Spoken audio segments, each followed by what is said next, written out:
and were associated with cosmic cycles of time. These two constellations were represented in symbolic form amongst the Olmec, quite specifically upon the so-called were-jaguar, images and carvings of the were-jaguar. The were-jaguar itself, due to the spots all over it, has been considered a representation of the night sky. It is a symbol of the transformation of the shaman into an astral state for journeys into the cosmos. La Venta, which is one of the primary sites of the Olmec, reflects this influence of Cygnus and Ursa Major. It is aligned precisely 8 degrees off of true north, and in around 1000 BC, when this particular alignment was created on the ground, this reflected the setting stars of Ursa Major, but also a mound was specifically placed to reflect the setting of the star Sadir, the centre of the cross star of Cygnus, as well at the same time. In Mayan tradition, Cygnus played a slightly different role.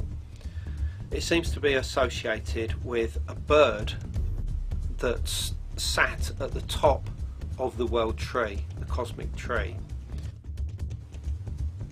The sun itself was seen to be reborn periodically as an egg, a sun egg, which could easily be seen as being born of the cosmic bird, as it is in various other traditions around the world. And this dovetails very interestingly into the modern concept of 2012 and the idea that on the 21st of December 2012, the end of the Mayan long count cycle, the so-called Baktun cycle, will signal not just the end of one time cycle but the beginning of a new. But the sun will be seen upon the horizon as it rises up to align perfectly to the centre of our galaxy.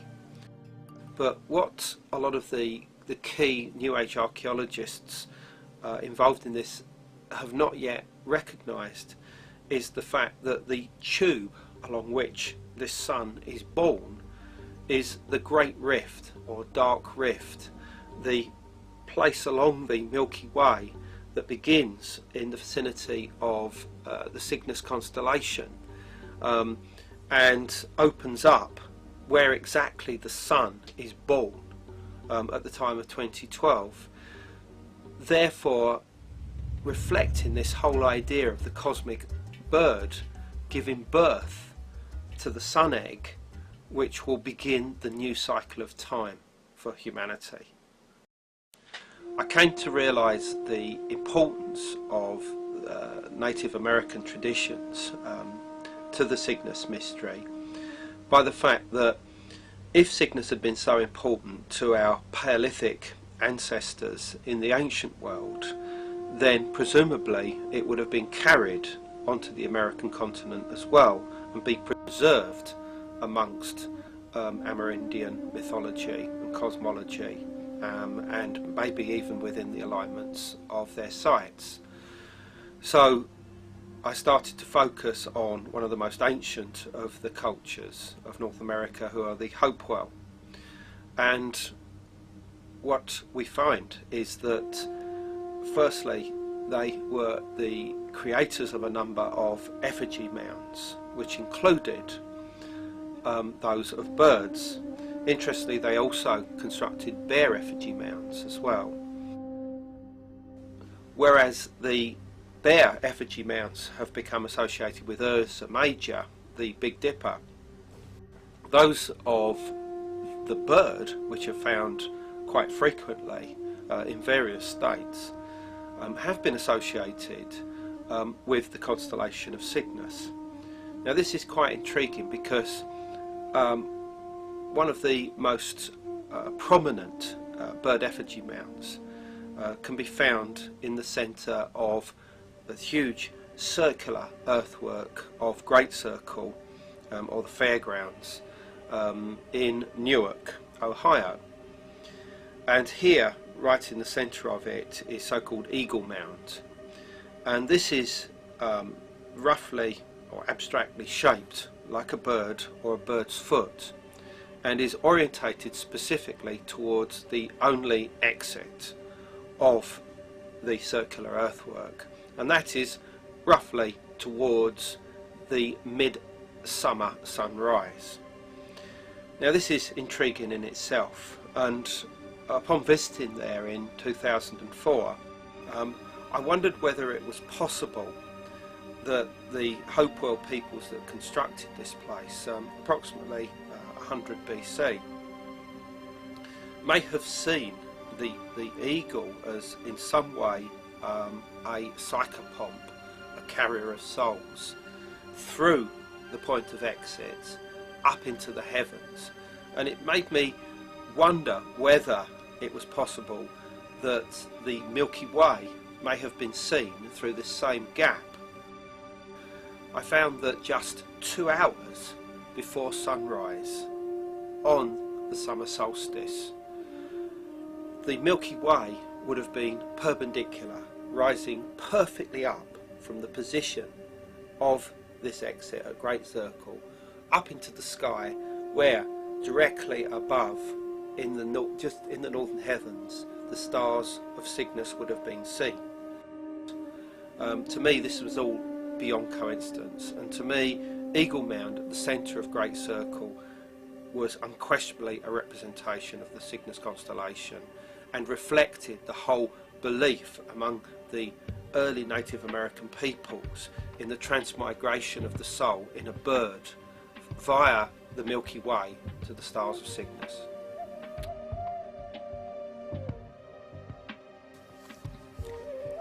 The Great Circle in Newark is virtually the same size as England's Avebury Circle, and is also surrounded by a raised earthwork of land with a moat on its inside.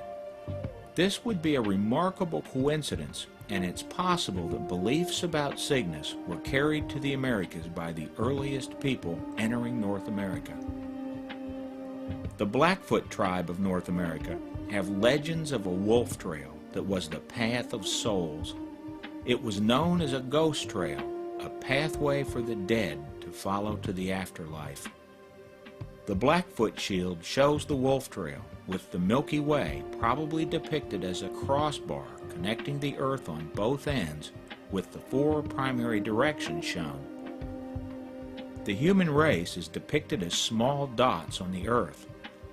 The center cross of the Blackfoot shield shows what is believed to be the Northern Cross in the center of the Milky Way. The Northern Cross is what Native Americans and others have sometimes called Cygnus.